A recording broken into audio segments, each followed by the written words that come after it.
Hello friends, कैसे हैं आप? उम्मीद करता हूँ सब आप अच्छे होंगे। दोस्तों, धीरे धीरे धीरे सब ओपन हो रहा है और ऑलमोस्ट ओपन हो भी चुका है। तो कुछ वैकेंसीज हैं जो कि कुछ एडअप होती रहती हैं, कुछ खत्म होती रहती हैं। तो आज मैं आपको जितनी भी वैकेंसीज हमारे पास हैं वो बताऊंगा। ये वीडियो देखते रहिएगा लास्ट तक। हर टाइप के एप्लीकेंट्स के लिए जो है वैकेंसीज होंगी हमारे पास, चाहे कुछ पढ़े लिखे हैं, चाहे कुछ अनपढ़ हैं, चाहे कुछ स्किल्ड कैटेगरीज हैं। तो हर एप्लीकेंट्स के हिसाब से वैकेंसीज होने वाली है। तो इस वीडियो को आप शेयर जरूर कीजिएगा, क्योंकि अगर आपको जरूरत नहीं है तो हो सकता है किसी को जरूरत हो, उसके वीडियो काम आ जाए। टेलीग्राम चैनल है, लिंक मैं डिस्क्रिप्शन में दे दूंगा, उसको फॉलो कीजिए। उसमें हम कुछ ना कुछ अपडेट्स डालते रहते हैं, क्योंकि उसमें डालना इजी है। वीडियो बना के उसको डालना थोड़ा टाइम लगता है, बट टेलीग्राम में डालने के लिए कोई ज़्यादा बड़ी प्रॉब्लम नहीं होती है। तो आप वहां पे भी जो है थोड़ा सा उस पे उसको जो है ज्वाइन कीजिए, ताकि आपको हर अपडेट मिलती रहे। अब मैं कंट्री बाय कंट्री जो है आपको बताऊंगा कि क्या क्या चल रहा है और क्या क्या पॉसिबिलिटीज हैं, क्या आगे बातें चल रही हैं, जिससे कि हमारे पास अगले कॉन्ट्रैक्ट्स कौन कौन से आ सकते हैं। सबसे पहले मलेशिया का क्या है? मलेशिया का अभी मेडिकल चल पड़ा है। 21 तारीख से मेडिकल चल चुका है, 10 दिन हो चुके हैं। तो बहुत एप्लीकेंट्स जो है वो मेडिकल करवा भी रहे हैं। कुछ एप्लीकेंट्स का मेडिकल अनफिट भी आ रहा है। तो इस तरह से चले जा रहा है। अभी भी जो है वो एक तरह से बायोमेट्रिक्स जो है स्टार्ट नहीं हुए हैं, और हमें जो कंपनी की तरफ से इंफॉर्मेशन मिली है कि बायोमेट्रिक अभी तक टिल नाउ नहीं चाहिए। तो ये भी सही है, 2-3 हज़ार 4 हज़ार रुपए और बच गए हमें क्या दिक्कत है? ठीक है। इसमें अभी हमें सिर्फ और सिर्फ प्लांटेशन सेक्टर में चाहिए, एग्रीकल्चर से रिलेटेड। अब 1200 बेसिक है, प्लस ओवर टाइम है। 3 महीने के बाद जो है आप उसके अलावा कॉन्ट्रैक्ट भी आपको मिल जाता है, तो उसमें और अच्छा पैसा कमाने के चांसेस होते हैं। और हमारे एप्लीकेंट जो भी कॉन्ट्रैक्ट पे काम करते हैं 2000-2500 तक आराम से कमाते हैं। 1800, 2000-2500 इस रेंज में, 1500 से लेकर 2500 बोल सकते हैं आप। और जो सैलरी बेस्ड होता है उसमें 1500-2000 के बीच में होता है। वो टोटली डिपेंड करता है कंपनी के ऊपर। ठीक है जी। तो 1200 plus over time, medical, insurance, transportation company देगी, रहना कंपनी का होगा, खाना अपना होगा। ठीक है। खाना वहां पे बहुत ज्यादा कॉस्टली नहीं है, गैस बर्तन कंपनी एक बार दे देती है, बनाना खुद पड़ेगा। इसके लिए अभी तक कंटिन्यूसली वर्कर्स चाहिए। ठीक है। और पहला बैच जो है हमारा जो कोशिश है वो मार्च के एंड तक, 31 मार्च तक पहले बैच का वीजा आके उसको भेजने का हमारा कोशिश है। इमिग्रेशन क्या कहती है क्या नहीं कहती, ये उनके ऊपर डिपेंड है। आज एक और खबर आई है कि क्वारंटीन भी वहां पे होगा। वो कितने दिनों का होगा वो उन्होंने बताना है, बट क्वारंटीन का जो कॉस्ट है वो 2 से 3 हज़ार रिंगिट होगा, जो कि हम कह रहे हैं कंपनी पे करे। तो उनसे बस थोड़ी सी वो नेगोशिएशन चली हुई है अभी, कि ताकि एटलीस्ट क्वारंटीन का खर्चा तो कंपनी वहां पे कर दे। तो वो भी खर्चा कम नहीं है, वो भी लगभग 35 से 50 हज़ार के बीच में, जो गवर्नमेंट ने कहा है। उस न्यूज का लिंक मैं डिस्क्रिप्शन में दे दूंगा, तो आप पढ़ सकते हैं वहां पे। ठीक है।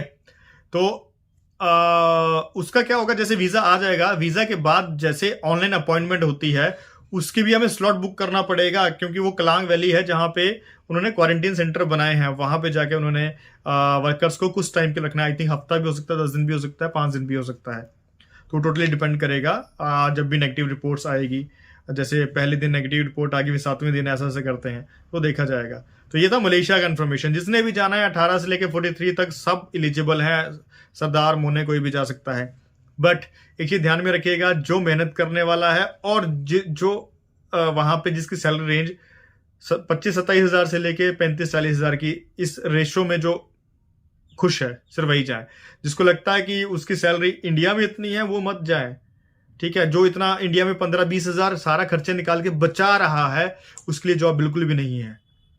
जॉब उसके लिए है जो वहां पे जाके 20 से 30 हज़ार तक बचाना चाहता है, सेविंग। ठीक है। अगर आप 20-25 हज़ार भी महीने का बचाते हैं, तब भी आपके पास जो है वहां पे 3 लाख रुपए की सेविंग महीने की होती है, सॉरी साल की होती है। तो आप लगा सकते हैं 3 साल रहेंगे तो कितना सेविंग हो सकता है। That is totally depend upon you. ठीक है। मलेशिया हो गया। इसके बाद हमारे पास जो है जो ई कॉमर्स वाले हैं, उसके वीजा भी आ गए हैं, एप्लीकेंट जाना भी शुरू कर दिए हैं।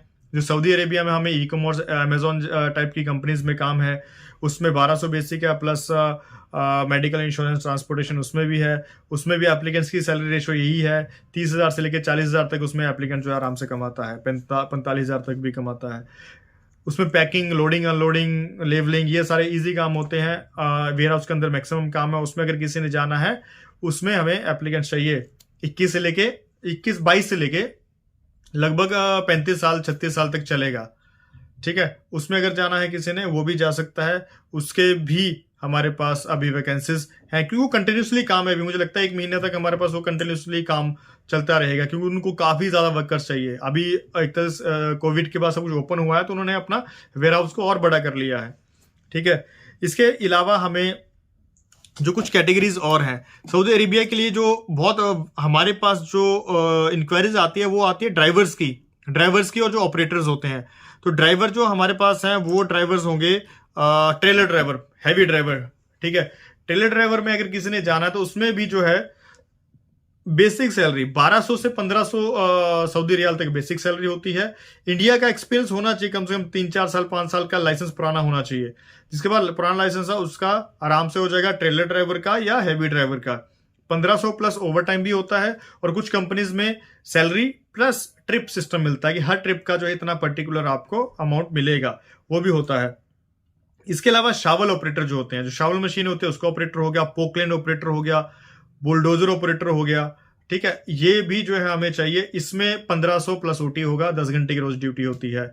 ठीक है, इसमें अगर किसी ने जाना है, इसका हमारे पास वीजा प्री अप्रूव्ड पड़ा है। किसी को 4-5 साल का एक्सपीरियंस है, वो शावल ऑपरेटर है, पोकलैंड ऑपरेटर है, बुलडोजर ऑपरेटर है, इनमें से कोई भी ऑपरेटर या हैवी ड्राइवर है, वो हमें कांटेक्ट कर सकते हैं। 1 महीने में ये सारा काम हो जाएगा। जिस दिन आप मेडिकल रिपोर्ट हमें दे देंगे उसके 1 महीने में आपकी फ्लाइट यहां से कंफर्म। सऊदी का वीजा एक ही ऐसा वीजा है जो सबसे पहले अप्रूव्ड होता है, प्री अप्रूव्ड होता है, पहले से ही कंपनी हमें वीजा नंबर देती है, उसके साथ ही हम मेडिकल करवाते हैं, उसके बाद ही जो है हम सारा कुछ जो है वो प्रोसेस करते हैं, तो वो पहले से अप्रूव्ड होता है, उसमें कोई ऐसा अप्रूवल की जरूरत नहीं होती है। ठीक है, इसके बाद हमारे पास सिंगापुर का नर्सेज का, जी सिंगापुर का नर्सेज का भी आ गया है हमारे पास, जिसमें लगभग अभी फाइनल स्टेज में चल रहा है उसका कॉन्ट्रैक्ट की बात, तो लगभग $850 से लेके $1700 तक है, क्योंकि जो रजिस्टर्ड नर्स होंगी उनकी सैलरी ज्यादा है। ठीक है, तो जो नर्सेज हैं बीएससी जीएनएम, उनकी सैलरी 850 से लेके 1000-1200 तक जो है सैलरी बेसिक है, प्लस ओवर टाइम होता है। ठीक है, तो उसमें भी किसी ने जाना है सिंगापुर, उसमें भी कांटेक्ट कर सकता है। अच्छा काम है, और उसमें 2-3 साल का एटलीस्ट एक्सपीरियंस होना चाहिए अच्छे हॉस्पिटल्स का। अब बात आती है लोग सर्बिया के बारे में। सर्बिया का हमारा दूसरा बैच की उम्मीद बहुत जल्दी है कि दूसरा बैच जा रहा है। अभी जो नेक्स्ट बैच है वो जाने वाला है। अभी बस थोड़ा सा वही चला हुआ है कंपनी के साथ डिस्कशन कि कब आपने पिकअप करना, कब क्या करना है, कब टिकट्स अरेंज करनी है, सारा कुछ चला हुआ है। लेट्स से अब देखते हैं कब तक दूसरा बैच आता है। उसके बाद फिर जो न्यू वैकेंसीज होगी हमारी, देखो अभी एक ऑन एन एवरेज आपको बता रहा हूं कि अभी हमारे पास न्यू वैकेंसीज की कोई अपडेट नहीं है। सिर्फ इतनी अपडेट है कि हमारी 3-4 कंपनीज से बात चली हुई है। बात कैसी है, एक कंस्ट्रक्शन कंपनी है, एक एग्रीकल्चर की कंपनी है, उनसे हमारी बात चली हुई है। तो अभी अगर वो फिनिश फाइनलाइज होती है तो हम आपको उसके बारे में अपडेट कर देंगे। ठीक है, बाकी जो जिनका सिलेक्शन के लिए हमने भेजा है उनकी सिलेक्शन भी हमें 15 तारीख से लेकर 30 तारीख के बीच में जो है सिलेक्शन का हमारे पास सब कुछ आ जाएगा। 15-20 तारीख तक वैसे कंपनी ने कहा है कि 20, क्योंकि उन्होंने सिर्फ इंडिया से वर्कर्स नहीं लेने हैं, वो और कंट्रीज से भी, जैसे वो कुछ क्यूबा से ही वर्कर्स, तो मुझे इन्फॉर्मेशन मिली कुछ क्यूबा से मंगवाते हैं, कुछ लोकल्स ले रहे हैं, कुछ कहीं से ले रहे हैं, तो उनका सारा का उन्होंने करके कुछ और कंट्री से, आई थिंक नेपाल से भी ले रहे हैं मेरे ख्याल से वर्कर, आई डोंट नो, मुझे नहीं पता, बट वो अदर कंट्रीज से भी, वो सिर्फ इंडिया से नहीं लेना चाहते, वो लेना चाहते हैं कुछ इंडिया से, कुछ और कंट्री से, कुछ और कंट्री से, ताकि देखा जाए कि नेक्स्ट ईयर अच्छा कौन काम करता है, नेक्स्ट ईयर कहाँ से वर्कर बुला रहे। उज्बेकिस्तान, यस उज्बेकिस्तान से भी उन्होंने वर्कर्स बोला है लेके आएंगे, तो वो है। तो उनका जैसे भी अब कुछ आता है इन्फॉर्मेशन मैं आपको दे दूंगा। तो अभी मलेशिया, सऊदी अरेबिया में वेयर हाउस वर्कर्स हो गया, और सऊदी में ड्राइवर्स वगैरह, ऑपरेटर्स वगैरह हो गया, सिंगापुर में नर्सेस हो गया, ये अभी चल रहा है। तो इसमें अगर जाना है तो आप जा सकते हैं, अप्लाई कर सकते हैं दिए हुए नंबरों पे। ठीक है, तो दोस्तों इसके अलावा लुलु हाइपर मार्केट और बहरीन वाला, उसके मैं अलग से कल वीडियो बनाऊंगा, उसमें भी अभी कुछ वैकेंसी बच गई हैं। आज कुछ इंटरव्यू चल रहे हैं, अभी ऑनलाइन इंटरव्यू चल रहे हैं। तो नेक्स्ट इंटरव्यू में भी हम जो है कौन कौन से वर्कर्स चाहिए मैं आपको बताऊंगा। तो आज के लिए इतना ही, मिलते हैं नेक्स्ट वीडियो में, तब तक के लिए bye bye, take care, thank you.